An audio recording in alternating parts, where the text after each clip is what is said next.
sound lives.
What's up, dudes? Hey man, it's been a while. And so I was on the internet cruising around the other night, and I saw that there wasn't a lot of Kemper videos with power amps, and so I wanted to show a little love to the Kemper people and talk a little bit about the channel and talk about what we're going to try to do here. And I got to be honest with you, I know I go a while from saying that I'm going to list something and then I don't do it, and a lot of the reason for that is that I'm not real technical savvy when it comes to all the new equipment. So let me tell you what I got going here. This is the first time I've changed my sound. Now obviously not my amp sounds, because my amp sounds are always changing. But what I've done here is I've hooked this microphone up so that you can hear my voice hopefully, and then you can still hear the amplifier through a different set of microphones that are just off camera here. Yeah, it's a really good microphone, but all you're hearing is what's in the room. I'm really careful to do that. I'm not a recording guy. When I do recording, I usually go somewhere and get it recorded. So this is a little tough for me. So I've got an Apogee Duet, which is a good piece of gear, and I've got a mic here off the camera that's a C414. That's a really good solid state mic with no tube preamp or anything, so I want you to hear what's in the room. Now this is a huge room, so there's a ton of like natural reverb in this room. So I've got the reverb turned down. I like reverb, and so I've got it kind of turned down. The reverb you're hearing is out of this room. And I've got this mic set up in a directional way that you're going to hear everything that's coming right at it, and it's about, oh, I don't know, it's a little over knee height, I guess. So anyways, what I got here is a Kemper amp with a Friedman patch right now. I'll roll through a couple patches. And I've got this PV Classic 5050, a really super cheap power amp that I think a lot of guys pass over because they've got a kind of a bad rap and not sounding all perfect and everything. But hey, it sounds killer to me. And what I did the other night was I pulled the top of it off, the top's still off of this thing, but and I changed the preamp tubes. I put a set of RCA black plates in it. Let me roll this noise gate up, kill that noise. And I put a couple RCA black plates in it, and then just some cheap 12 AT7s, Chinese 12 AT7s, and they sound super good. So here, I'll turn the distortion down so you can hear the clean tone. And I'll roll up here to middle position, and that's loud enough. And this should keep me.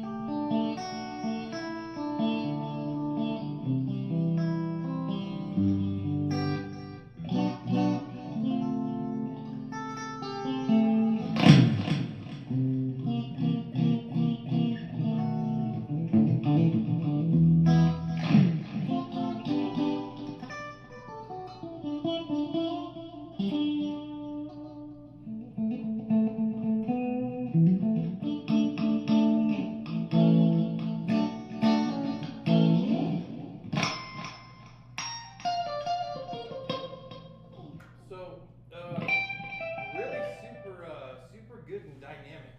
Actually, kind of surprising to me because I have Marshall 9200s and 9100s, Voodoo Labs power amps. I have all kinds of power amps, and I was shocked at how these little EL84 tubes. And for you guys that are learning, they're a very small power tube. There's EL84s, there's EL34s, 6L6s, which are also called 5881s, KT66s, KT88s, KT120s, and KT50s. And those are just a few of the power tubes. There are other power tubes in that whole array of power tubes, but these are really small. They're little tiny things, and for some reason they do a really killer job. So I'll explain to you how I have this rig hooked up. Tonight I have a preamp in front of it. I haven't been running a preamp, but I put a preamp in front of the Kemper because it does something with the dynamics of the Kemper. So I got a couple of buddies out there online who have been talking about this kind of thing with me, and I will say this, the Kemper loses some dynamics, and I don't care what anybody says. I love Mr. Kemper, I love the Kemper product, but you lose dynamics from a regular tube amplifier. And by the way, I sought out after buying a really good super dynamic amp, and I really looked at Two Rock, I looked at Red Plate, who everybody knows that they're my buddies down there. I looked at Sebago, who are like out of this world as far as the Dumble sound, and Dumble to me is probably close to the best. If not a Marshall Major, a Dumble, that's my opinion. For me and my sort of play, I kind of like those two amps. I love the Two Rock stuff, and there is a myriad of killer amps out there. Randall now makes some killer amps, you know, with the little modules in them. They're a little 50-watt amp. I plan on getting one of those because they're really good.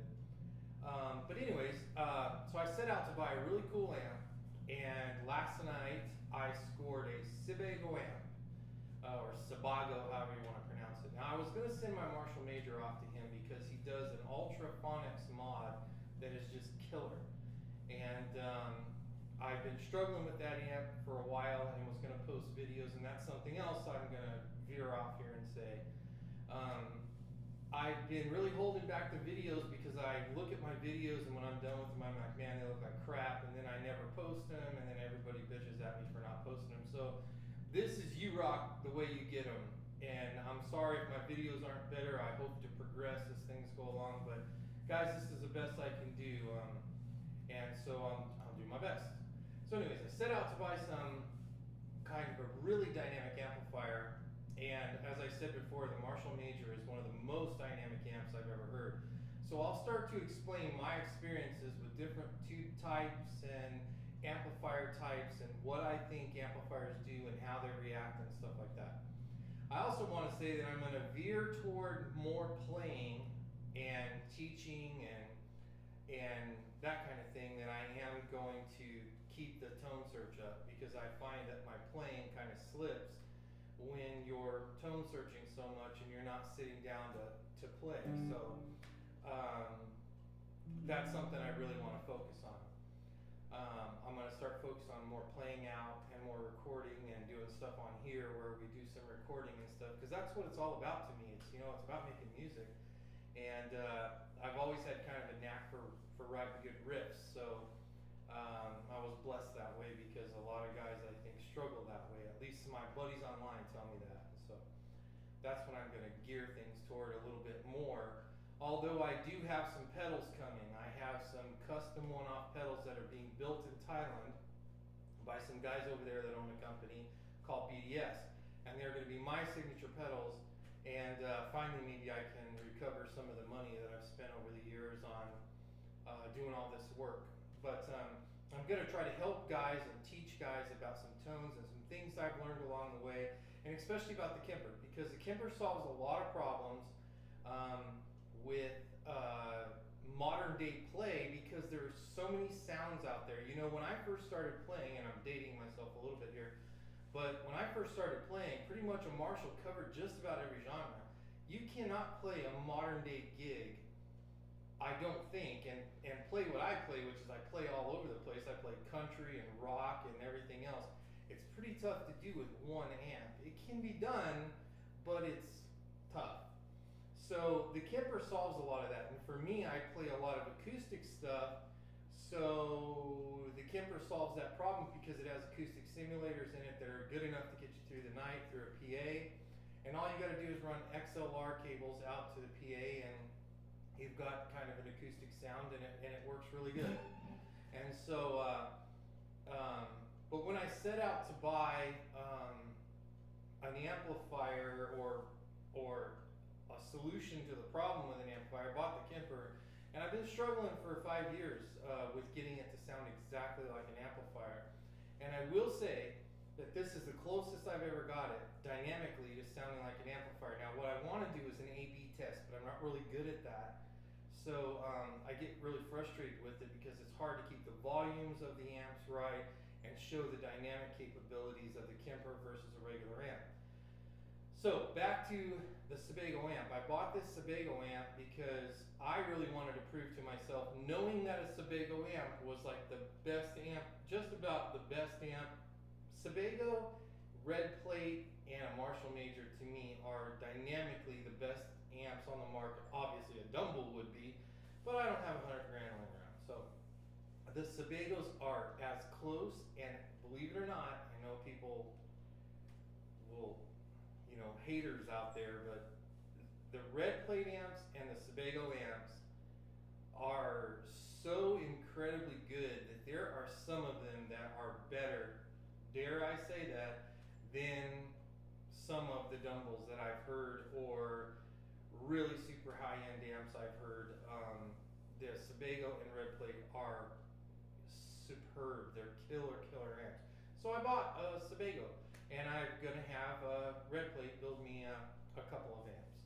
So those are gonna be my babies, and I'll hang on to those. But meanwhile, back to the Kemper. The way I've got the Kemper running here tonight is I'm running the Kemper, both sides of the Kemper into two sides of the sonic maximizer. Now, the reason I do that in this particular sense, and I'll show you guys here. I'll switch. I'm on a Friedman patch, which is like a Marshall patch. Sounds super killer. Hopefully, I didn't clip that mic input, guys. I'm sorry.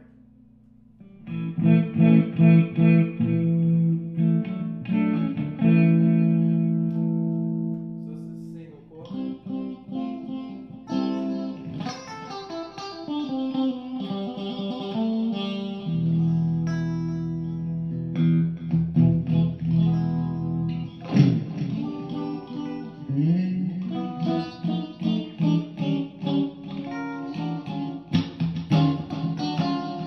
Okay, so there's with the sonic maximizer on.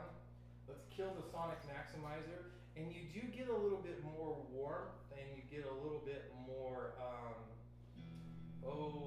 here, the hell with it.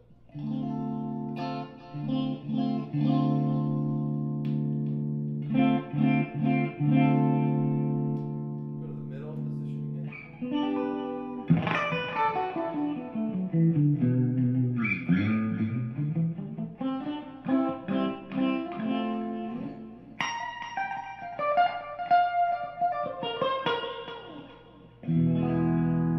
Right? So that's off. Big open E.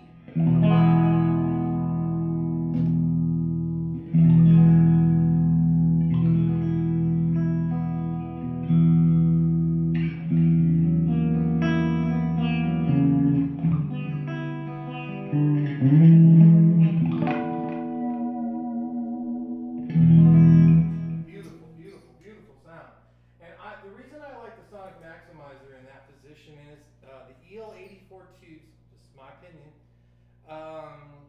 they have a super tight low end, but it's not very big. And so it allows me to leave just about the highs almost flat, or I'd say 6 o'clock, but it lets me pump the bass into this thing up enough to where it bullies up the bottom end a little bit.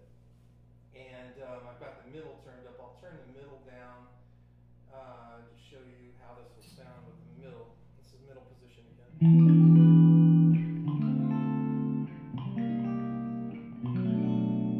Sounds killer, killer, killer in this room. I hope it conveys through that microphone.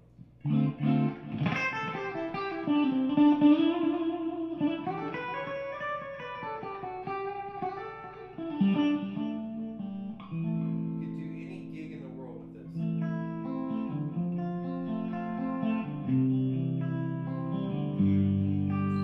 Off.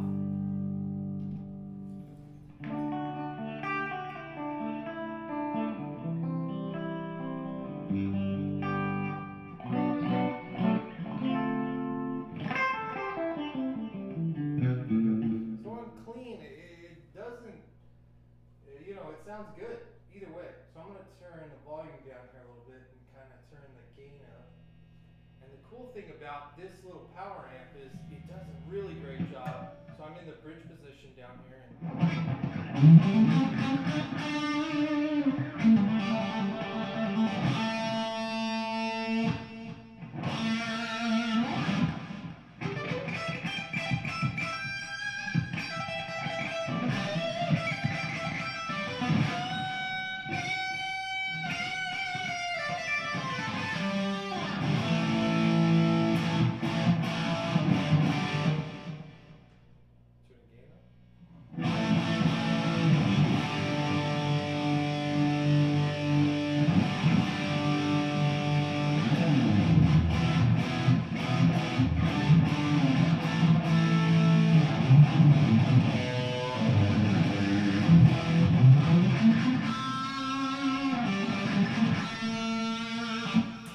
So I'll turn the sonic maximizer back on.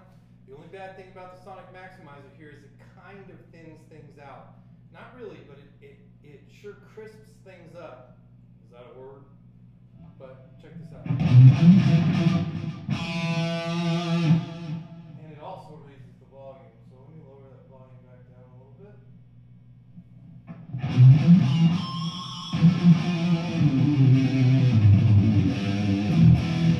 So I hope it conveys through the mic.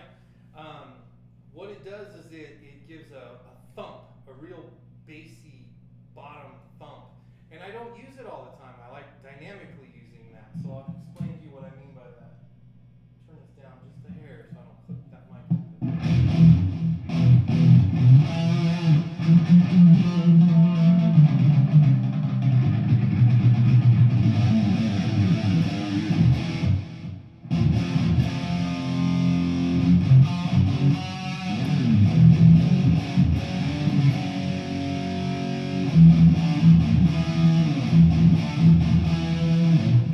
If I want to get off that E string there, and then if I want to cram on it, here we go.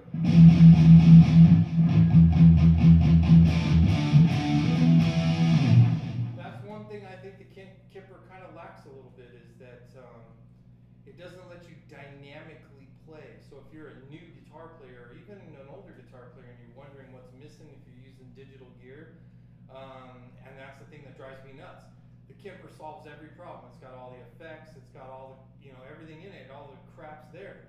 But dynamically, it doesn't sound like an amplifier to me. And I've got a tube preamp running in the front and a tube power amp behind it, and it still loses something. And I don't know what it is.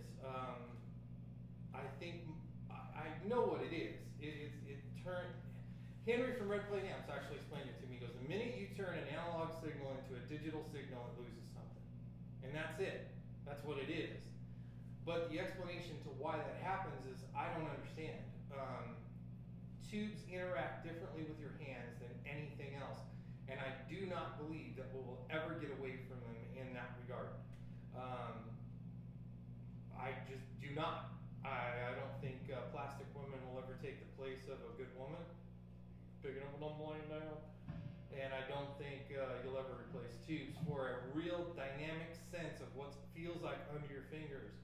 And there's a lot of guys out there say that the Axe Effects or the Kemper or the Line 6 or whatever it is will do that. And they just don't. They won't.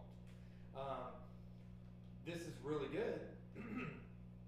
but we'll see when we get that Sebago amp. It's going to be a lot of fun to run that amp and see just how dynamic they are. Because if you look at the videos online, the Sebago, whatever you want to call the thing, is just killer when it comes to dynamics. There's Terry Hyatt, I think is his name, playing at the Fox, and I mean, you can see by the way he touches the strings what the amp does, and that's what I'm hoping is in this amp that I just bought.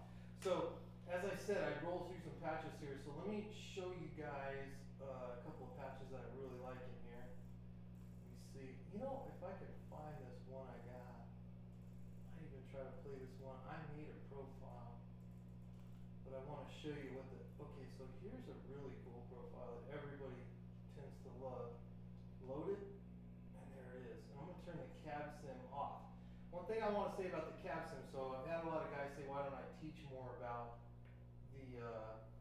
the Kemper? And so let me tell you this. Sometimes having the cab sim on, even when you're using a guitar cabinet like this, it works. It works good. I don't know why, but it does. And it makes it very dynamic. And you can go into, so let's go into the cab sim here, and I hope you can see that online, but I doubt whether you can. But when you go into the cab sim, on the far right of the screen over here, there's a volume knob. So check this out. See, that to me doesn't sound good. But what it does do is, if you like the cab sim, and I'm not saying this is a good one, but and if that conveys through the mic, I can see the needle jumping over there. So here's the cab sim off. Okay, listen to how much different the sound is.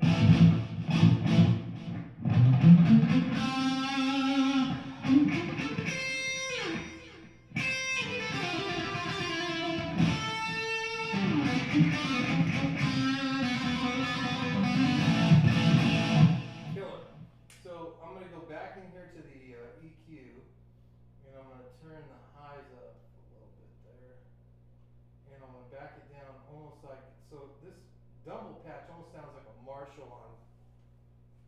Sounds good.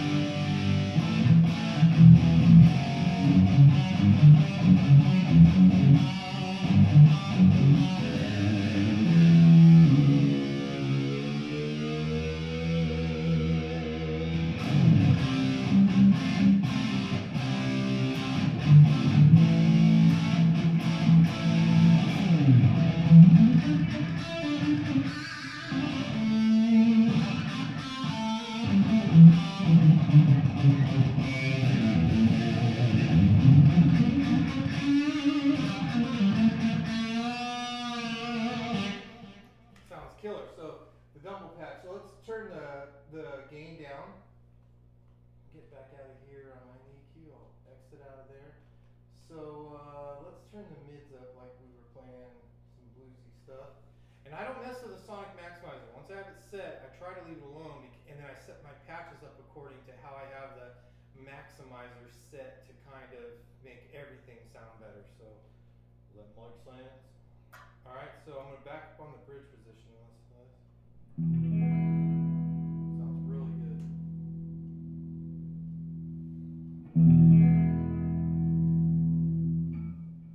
So I'll turn the reverb up here a hair with the time length of the reverb. And I'm going to turn the delay up a little bit.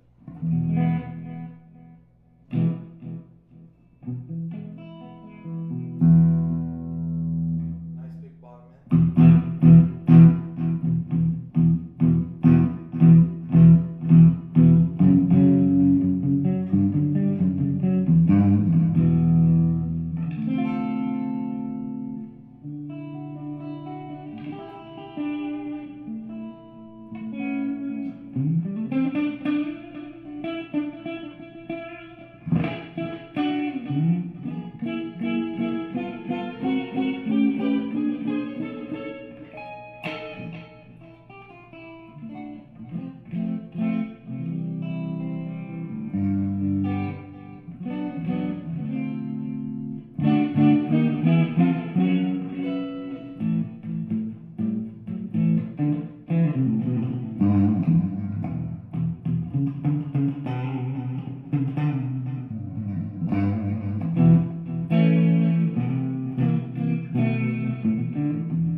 loud mumble patch, and we'll go to something that I really enjoy. Let's see if I can find it. And there's so many patches in the Kemper format, it's just craziness, but I think I'm kind of over the fact that the Kemper will never sound like tubes. It does a great job. You know what? Let me try something here, kind of off the cuff. I'm going to go in here and turn this cabinet simulator on, and I'm going to see if I can find. Let's see if I can find one of these. So here is like a DI profile. So this is a direct profile, and if you guys excuse my back there, guys. But a direct profile is, and I talked to Christoph Kemper about this prior to them even having it. And there's another profiling method that may be coming down the pipe, but I have a couple ideas, and I'm going to contact him on here real quick. But this is a different profiling method. Now let me explain that to you. There is a profiling method that takes a signal from the Kemper, and this is a very misconstrued thing. The Kemper, when you profile, sends a signal through your amplifier, and at the first rate of the Kemper, went through the cabinet, and then this microphone listened to it, or microphones listened to it, and then it profiled that sound into the Kemper. Now what they have is a direct profile where you can buy a little DI box, and it actually profiles the characteristics more so of the amp. So, excuse me. Let me see if I got this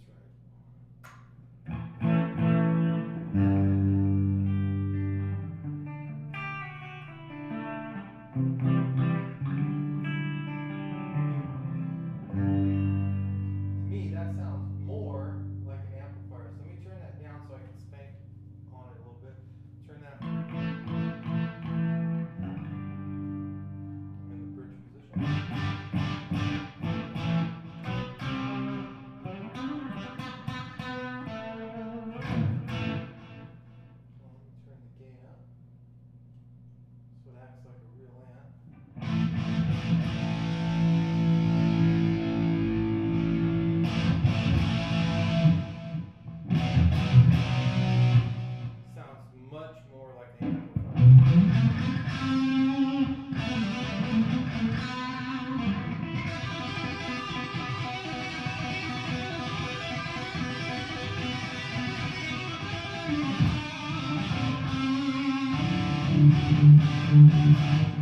Much more jumping at you, kind of like an amp.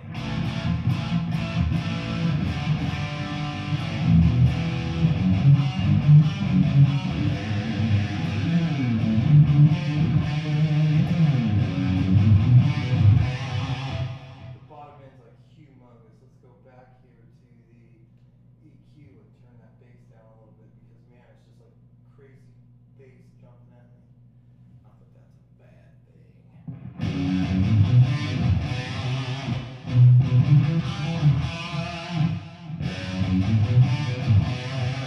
Any gig, you could do any gig with this rig. Little tiny rig, look at this. You could even use a 212 cabinet here. Oh, and let me tell you this. I'm running let's see, are these G1275s in here? And I'm running vintage 30s in the cabinet behind me. And I'm not using all 8, I'm using 2 in this side and 2 in that side, because I like the blend of them. And I've got half of this running to these 2 and half running to the other 2. So check out the difference between the vintage 30s and the G1275s, right? I'll turn the 30s off. Let's see if I know how to do this. No, I'm going to turn the G12s off. So listen to how much different the sound is.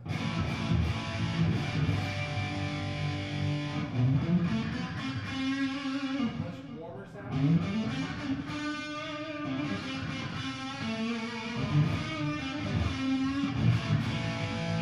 I'll blend back in the 1275.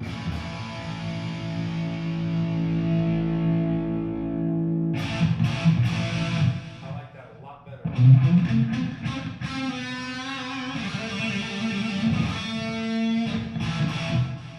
I'll take the 30s out.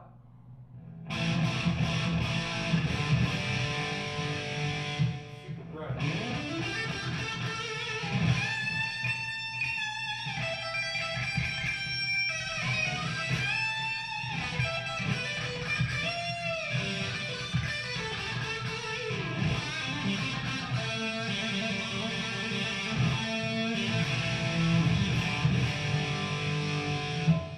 That was pretty good.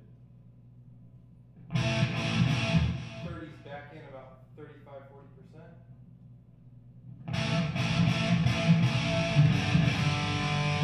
Sounds good.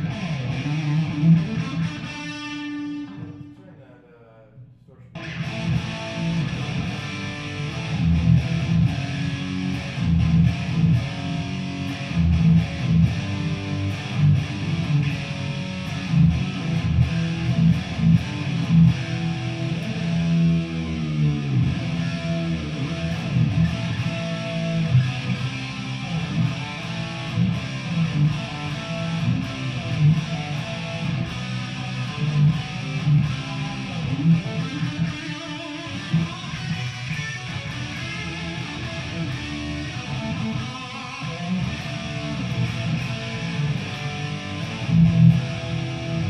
So it's going to be very interesting to get that Sebago, Hibago amp in here and really compare it. It's going to, I think, change my world a little bit. And maybe your guys' too, because killer amps, them and Red Clay both. But man, this rig sounds super good to anything you play through it. Fender patches, I hate calling them patches, profiles. The Kemper is just the bomb. So for an all-around unit to go out and play gigs with or whatever, you don't even have to have that sonic maximizer. You could just have this, and a 212 cabinet, and I swear you could play any gig. There is no demand. So I'm U-Rock. Help a kid. Help an old person. Help somebody. Help somebody at work tomorrow. Struggling. Single mom. Do something nice for somebody. Makes your heart feel good, man. I'm a U-Rock. And